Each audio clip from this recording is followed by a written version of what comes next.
اعوذ باللہ من الشیطان الرجیم بسم اللہ الرحمن الرحیم۔ آج میں آپ کو سورہ لہب کا شان نزول بیان کروں گی۔ سورہ لہب کی جو مناسبت ہے وہ آپ صلی اللہ علیہ وسلم کے چچا ابو لہب کی طرف کی گئی ہے۔ ابو لہب کا اصل نام عبد العزیٰ تھا۔ یہ عبد المطلب کی اولاد میں سے تھا۔ اور لہب جو ہے نا شعلے کو کہتے ہیں، اور جہنم کا جو شعلہ ہے وہ سرخ ہوتا ہے، تو سرخ رنگ ہونے کی وجہ سے اس کی کنیت ابو لہب مشہور تھی۔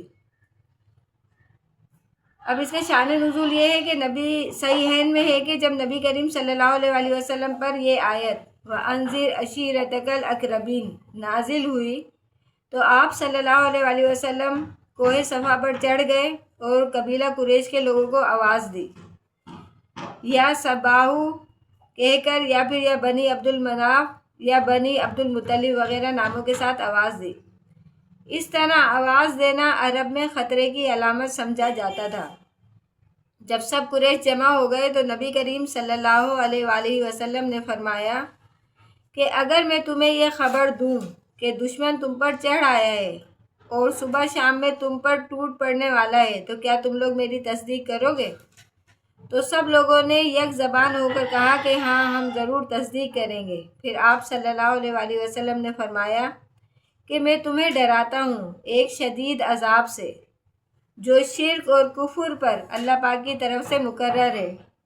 یہ سن کر ابو لہب نے کہا تباً لکا الہٰذا جمعتنا، کہ ہلاکت ہو تیرے لیے، کیا تو نے ہمیں اس کے لیے جمع کیا تھا؟ پھر اس نے آپ صلی اللہ علیہ وسلم کو مارنے کے لیے پتھر اٹھا لیا تو پھر اللہ پاک نے یہ سورت نازل فرمائی تبت یدا ابی لہب وتب، ٹوٹ گئے دونوں ہاتھ ابی لہب کے اور برباد ہو گیا وہ۔ تبت یدا، ید کے اصل معنی ہاتھ کے ہیں۔ انسان کے سب کاموں میں بڑا دخل ہاتھوں کو ہوتا ہے، اس لیے کسی شخص کی ذات اور نفس کو ید سے تعبیر کرتے ہیں، جیسے اللہ پاک نے قرآن پاک میں فرمایا ہے بما قدمت یداکا۔ ابن عباس سے روایت ہے کہ ابو لہب نے ایک روز لوگوں سے کہا کہ محمد صلی اللہ علیہ وسلم کہتے ہیں کہ مرنے کے بعد فلاں کام ہوں گے، فلاں کام ہوں گے۔ پھر اس نے اپنے ہاتھوں کی طرف اشارہ کیا اور کہنے لگا کہ ان ہاتھوں میں تو ان چیزوں میں سے کچھ بھی نہیں ہے۔ پھر اپنے ہاتھوں کو مخاطب کر کے کہنے لگا تباً لکما ما اری فیکما شیئا مما قال محمد، کہ تم برباد ہو جاؤ، میں تمہارے اندر ان چیزوں میں سے کچھ بھی نہیں دیکھتا جن کے ہونے کی خبر محمد صلی اللہ علیہ وسلم دیتے ہیں۔ اس کی مناسبت سے قرآن کریم نے ہلاکت کو ہاتھوں کی طرف منسوب کیا ہے، اور تبا یہ تباب سے مشتق ہے جس کے معنی ہے ہلاکت اور بربادی۔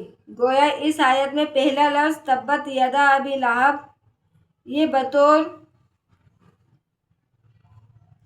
بد دعا کے ہے، یہ جملہ خبریہ ہے، اور یعنی ابو لہب ہلاک ہو جائے، اور دوسرا جملہ وَتَبَّ یہ جملہ خبریہ ہے، گویا بد دعا کے ساتھ اس کا اثر بھی بتلا دیا کہ وہ ہلاک ہو گیا۔ اور یہ جملہ جس وقت ابو لہب نے آپ صلی اللہ علیہ وسلم کی شان میں تباً کہا تھا تو مسلمانوں کی دل کی خواہش تھی کہ یہ بد دعا اس کو لگ جائے، تو حق تعالیٰ نے گویا ان کے دل کی بات خود ہی فرما دی، اور ساتھ ہی یہ خبر بھی دے دی کہ یہ بد دعا اس کو لگ بھی گئی اور وہ ہلاک ہو گیا۔ تو قرآن کریم نے اس کی ہلاکت و بربادی کی خبر جو پہلے ہی دے دی تھی، اس کا اثر یہ ہوا کہ واقعہ بدر کے 7 روز کے بعد اس کو طاعون کی گلٹی نکلی، جس کو عرب میں عدسہ کہتے ہیں۔ یہ مرد دوسروں کو لگ جانے کا خوف ہوتا ہے، اس وجہ سے اس کے گھر والوں نے اس کو الگ ڈال دیا، یہاں تک کہ اسی بے کسی کی حالت میں وہ مر گیا۔ 3 روز تک اس کی لاش یوں ہی پڑی رہی۔ جب لاش سڑنے لگی تو پھر مزدوروں سے اٹھوا کر ڈلوا دیا۔ انہوں نے ایک گڑھا کھودا اور ایک لکڑی سے اس کی لاش کو گڑھے میں ڈال دیا اور اوپر سے پتھروں سے بھر دیا۔